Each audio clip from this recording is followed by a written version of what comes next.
जय Hind and hello guys, स्वागत है आपका आपके अपने YouTube चैनल ज्ञानदेह होस्ट में। और इस वीडियो में मैं आपको बताने वाला हूं नेशनल इंश्योरेंस कंपनी लिमिटेड यानी कि NICL असिस्टेंट्स ऑनलाइन फॉर्म 2024 के बारे में कि कैसे आपको इन 500 पोस्ट का फॉर्म फिलअप करना है, जो कि आप लोग ऑल इंडिया से कर पाएंगे। एंड इस वीडियो के अंदर आपको राशन से लेकर प्रिंट तक पूरी जानकारी दी जाएगी, तो आपको वीडियो को पूरा देखना है। अगर कोई सवाल डाउट रह जाए किसी भी जानकारी को लेकर के, तो आप कमेंट के माध्यम से पूछ लीजिएगा। अब चलिए शुरू करते हैं। गाइस, अगर आपने अभी तक वीडियो को लाइक शेयर नहीं किया कर दीजिए और चैनल को सब्सक्राइब करके बेल आइकन ऑन कर ले अगर आप चैनल पर नए हैं, क्योंकि जब तक ये वैकेंसी कंप्लीट नहीं हो जाती तब तक आपको इसके बारे में सभी अपडेट दिए जाएंगे। उसके बाद में जो लिंक मैं आपको वीडियो को डिस्क्रिप्शन में दिया हूँ, ये आप ओपन करेंगे। इसको ओपन करने के बाद आपको जानने को मिलेगा कि 500 पोस्ट है। फॉर्म आप लोग यहाँ पर 24 अक्टूबर से 11 नवंबर 2024 तक भर पाएंगे। अप्लाई करने के लिए क्या क्वालिफिकेशन चाहिए वो आप देख सकते हैं। फीस की जानकारी चेक कर सकते हैं। एंड इंपॉर्टेंट लिंक के सेक्शन में आकर के ऑफिशियल नोटिफिकेशन PDF पर क्लिक करके आप यहां पर नोटिफिकेशन से पूरी की पूरी जानकारी देख सकते हैं कि आपकी इंपॉर्टेंट डेट्स क्या है, कौन सी स्टेट के अंदर उसकी जो लोकल लैंग्वेज है वो क्या है और किस कैटेगरी के अंदर कितनी वैकेंसी है, वो सब आप यहां पर देखेंगे। इसमें जो क्वालिफिकेशन है वो ग्रेजुएट वो तो चाहिए ही, साथ ही जिस भी स्टेट में आप अप्लाई करेंगे उस स्टेट की जो लोकल लैंग्वेज यहाँ पर आपको बताई गई है इस टेबल में, वो भी आपको आनी चाहिए, लिखनी पढ़नी और बोलनी।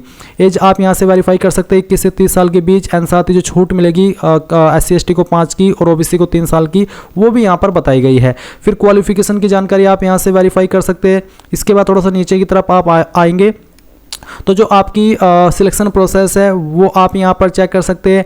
एंड जो आपका एग्जाम पैटर्न है, सिलेबस है, वो आप देख सकते हैं। तो पूरी की पूरी जानकारी आपको यहाँ पर इसकी दी गई है। इसमें ये सब जानकारी चेक करने के बाद में अगर आप एलिजिबल है और इंटरेस्टेड है फॉर्म को भरने के लिए, तो आप कैसे भरेंगे अब आप वो जान लीजिए। तो आप इंपॉर्टेंट लिंक के सेक्शन से ही अप्लाई ऑनलाइन लिंक ओपन करेंगे, आपके सामने ये वेबसाइट आ जाएगी। अब यहाँ पर आने के बाद में गाइज आपको click here for new ration, इसके ऊपर क्लिक करना है। तो सबसे पहले आप यहाँ पर फर्स्ट नेम अपना डालेंगे 10th के सर्टिफिकेट के अकॉर्डिंग, उसको दोबारा डाल करके वेरीफाई करेंगे। आपका मिडिल नेम डालेंगे, अगर नहीं है तो खाली छोड़ देंगे। फिर गाइस जो आपका लास्ट नेम है वो आप डाल देंगे, लास्ट नेम को दोबारा डाल करके वेरीफाई करेंगे। एंड देन मोबाइल नंबर डालेंगे, उसको दोबारा डाल करके वेरीफाई कर देंगे। अगर आप कोई अल्टरनेटिव नंबर देना चाहते हैं तो वो आप यहाँ पर दे सकते हैं, नहीं तो आप इसको खाली भी छोड़ सकते हैं। फिर जो आपका ईमेल ID है @ से पहले जो भी आपकी ईमेल के अंदर आता है वो आप यहाँ पर डाल देंगे। एंड उसके बाद डोमेन नेम पर क्लिक करके सेलेक्ट करना कि आपकी ईमेल किस डोमेन पर है। जैसे कि मेरी ईमेल gmail.com पर है, तो मैं यहाँ से gmail.com सेलेक्ट करूँगा। तो इस तरह से आपको आपका डोमेन सेलेक्ट करना है। अब कंफर्म ईमेल ID में आपको आपकी कंप्लीट ईमेल ID डाल देनी है। ये सिक्योरिटी कोड डालना है। सभी जानकारी चेक करने के बाद सेव एंड नेक्स्ट के ऊपर क्लिक करना है। अब गाइज आपका जो राशन है वो कंप्लीट हो चुका है और आपको राशन नंबर एंड पासवर्ड की जानकारी ईमेल और मैसेज के माध्यम से सेंड की गई है। सेम इन्फॉर्मेशन आप आपकी डिस्प्ले के ऊपर भी देख सकते हैं।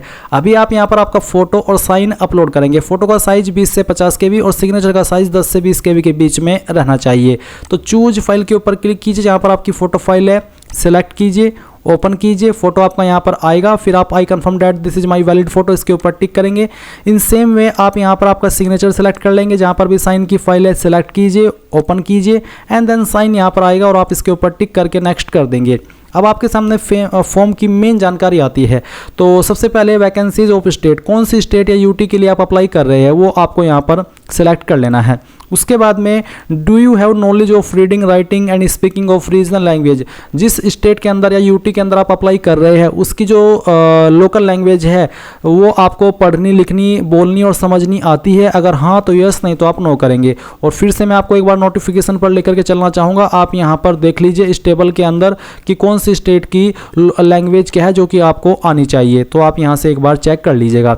इसके बाद guys regional language of the state, जो भी उस स्टेट में आप अप्लाई करें उसकी जो रीजनल लैंग्वेज है वो यहाँ पर ऑटोमेटिकली आ जाएगी, आप उसको सेलेक्ट कर लीजिएगा। कास्ट कैटेगरी क्या है, general, EWS, OBC, SC ST जो भी है वो आप यहाँ पर सेलेक्ट कर लीजिएगा। उसके बाद क्या आप विकलांग है और आपकी विकलांगता 40% या उससे ज़्यादा है, अगर हाँ तो यस, नहीं तो आप नो करेंगे।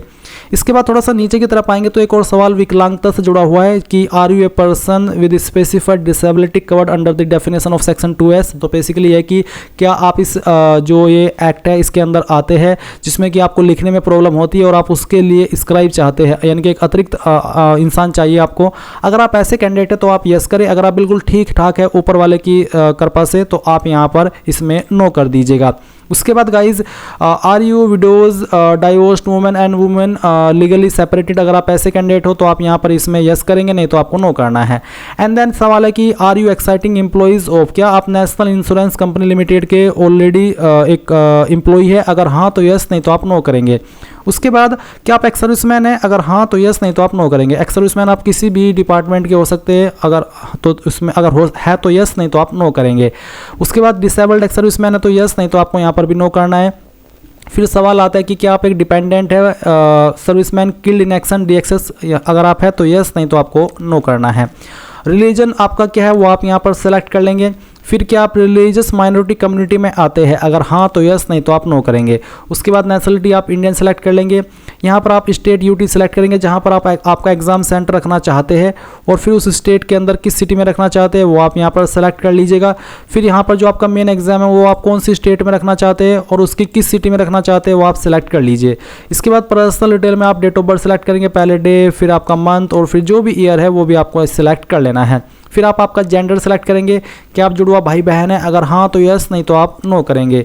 इसके अलावा आप यहाँ पर मैरिटल स्टेटस बताएंगे, अनमैरिड, मैरिड, जो भी है आपका स्टेटस वो आप टिक कर दीजिएगा। फादर नेम डालिए, मदर नेम डालिए। एड्रेस फॉर करस्पॉन्डेंस में आपका जो प्रेजेंट एड्रेस है वो आप डालेंगे लाइन 1, 2, 3 के अंदर, थोड़ा थोड़ा पार्ट आपको डाल देना है। फिर जो भी आपकी डिस्ट्रिक्ट है उस डिस्ट्रिक्ट का नाम आपको यहाँ पर एंटर कर देना है। एंड देन जो आपकी स्टेट है वो आप सेलेक्ट कर लेंगे, और फिर आपका जो पिन कोड है वो आप डाल देंगे। अब अगर आपका प्रेजेंट एड्रेस और परमानेंट एड्रेस सेम है, अलग अलग नहीं है, तो आप इस बॉक्स के ऊपर टिक कर दे। अगर अलग अलग है तो अनटिक करके अलग से अपना परमानेंट एड्रेस भर दीजिए। Choose the address for GST invoicing, आप अपनी एप्लीकेशन फीस की जो इनवॉइसिंग मिलती है जिसको स्लिप कहते हैं वो आप किस एड्रेस के ऊपर भेजना चाहते हैं वो आप सेलेक्ट कर लें। अब आप यहाँ पर नीचे आएंगे और सेव एंड नेक्स्ट कर देंगे। अब आपके सामने यहाँ पर क्वालिफिकेशन की जानकारी आती है जो कि आपकी 1 अक्टूबर 2024 से पहले कंप्लीट हो जानी चाहिए। तो यहाँ पर ग्रेजुएशन के अंदर आप बताएंगे आपका कौन सा स्ट्रीम है, अगर इनमें है तो सेलेक्ट कर लें, तो अदर्स के ऊपर क्लिक करके खुद से भी आप यहाँ पर भर सकते हैं। फिर डेट ऑफ पासिंग बताएंगे, डेट, इसके बाद में आपका मंथ, और फिर यहाँ पर ईयर कब आपने पास कर ली थी, परसेंटेज कितनी थी वो आप डाल देंगे, क्लास ग्रेड क्या है वो आप सेलेक्ट कर लेंगे। जिनके 60+ परसेंटेज होते हैं वो फर्स्ट क्लास के अंदर आते हैं, और आपको परसेंटेज पॉइंट के साथ में यहाँ पर अपनी भरनी है। अगर आपके पास PG डिग्री है या फिर कोई अन्य क्वालिफिकेशन है उसकी जानकारी भी सेम तरीके से भर सकते हैं। कोई वर्क एक्सपीरियंस है उसकी जानकारी आप दे सकते हैं। नेम ऑफ द एम्प्लॉयर के अंदर आप कंपनी या उस बंदे का नाम देंगे जहाँ पर आपने काम किया है। डेजिग्नेशन यानी कि पोस्ट का नाम। फ्रॉम के नीचे डेट मंथ ईयर है यहाँ पर वो डेट मंथ ईयर जब आपने जॉब ज्वाइन की थी, और टू के नीचे जो डेट मंथ ईयर है यहाँ पर वो जब तक आपने जॉब की थी। नेचर ऑफ ड्यूटीज़, किस तरह का काम करते थे वो बताएंगे थोड़ा शॉर्ट में, और रीजन ऑफ लिविंग, क्यों जॉब छोड़ी उसका कोई भी रीजन आप दे सकते हैं। फिर एक सवाल है कि क्या आप यहाँ पर जो फ्री ट्रेनिंग मिलती है प्री एग्ज़ाम से पहले SC ST OBC विकलांग कैंडिडेट को, क्या आप वो लेना चाहेंगे, अगर हाँ तो यस, नहीं तो आप नो कर सकते हैं।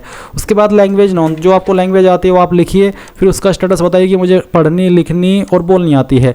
सेकंड लैंग्वेज जो आपको आती है वो आप यहाँ पर लिख देंगे, और उसका स्टेटस भी सेम तरीके से इस तरह से बता देंगे। फिर अगर आपको कोई तीसरी रीजनल लैंग्वेज भी आती है, अगर आती है तो भर दीजिए, नहीं आती है तो आप इसको खाली छोड़ सकते हैं, और इस तरह से स्टेटस बता दीजिएगा। ये आपकी चॉइस के अकॉर्डिंग है, जो भी लैंग्वेज आपको आती है। एंड देन आप सेव एंड नेक्स्ट के ऊपर क्लिक करेंगे। अब आपके सामने आपके फॉर्म का प्रीव्यू आएगा। सभी जानकारी चेक करते हुए नीचे की तरफ आइए, आई एग्री कीजिए, कंप्लीट ड्यूरेशन के ऊपर क्लिक करके यहाँ से ओके कर दीजिए। एक बार फिर से ओके कीजिए। अब आपको लेफ्ट थंब इंप्रेशन यानी कि बाएं अंगूठे का निशान अपलोड करना है, तो चूज फाइल के ऊपर क्लिक कीजिए, जहाँ पर थंब इंप्रेशन है सिलेक्ट कीजिए, फाइल ओपन कीजिए, आपका थंब इंप्रेशन यहाँ पर आ जाएगा। इसके बाद ओके कर दीजिए। And then hand written declaration आपको अपलोड करना है। अब इसमें क्या लिखना है पहले तो आप वो जान लीजिए। जो लिंक वीडियो के डिस्क्रिप्शन में दिया हूँ ये ओपन करके आप आएंगे तो हैंड रिटन डिक्लेरेशन के नाम से एक हेडिंग देखेंगे। ये जो लाइन है ये आपको कोरे कागज़ के ऊपर लिखनी है, और नेम ऑफ द कैंडिडेट की जगह पर आपका नाम लिख देना है जो आपने फॉर्म के अंदर भरा है। ये आपको अपने हाथ से लिखनी है, और फिर उस इमेज को स्कैन करके आपको अपलोड करना है, जिसका साइज 100 KB से कम रहना चाहिए क्योंकि ज़्यादा अपलोड नहीं हो पाएगा। एंड देन फाइल सेलेक्ट करेंगे, वो यहाँ पर इस तरह से आएगी, आप उसका प्रीव्यू देख करके ओके कर देंगे। अब जो कैप्चा कोड आपके सामने है वो आप यहाँ पर डालिए, और ये डालने के बाद में यहाँ पर आपको सेव एंड नेक्स्ट के ऊपर क्लिक करना है और यहाँ से ओके कर देना है।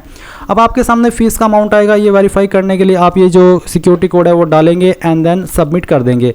अभी गाइज आपको पेमेंट के पेज पर ट्रांसफ़र किया जाएगा, तो आप अपनी एप्लीकेशन फ़ीस इनमें से किसी भी माध्यम का इस्तेमाल करके जमा कर सकते हैं जो यहाँ पर आपको दिए गए हैं। एंड जैसे आप फीस जमा कर देंगे तो आप अपने फॉर्म का फाइनल प्रिंट आउट ले पाएंगे। एंड इस तरह से गाइज आप लोग NICL असिस्टेंट ऑनलाइन फॉर्म 2024 को भरेंगे। आई होप पूरी जानकारी आपको समझ आ गई होगी। अगर अभी भी कोई सवाल डाउट रह गया हो तो कमेंट के माध्यम से पूछ लेना, और अगर आपने वीडियो को लाइक शेयर अभी तक तक भी ना किया हो तो कर दीजिएगा। Thanks for watching. जय हिंद।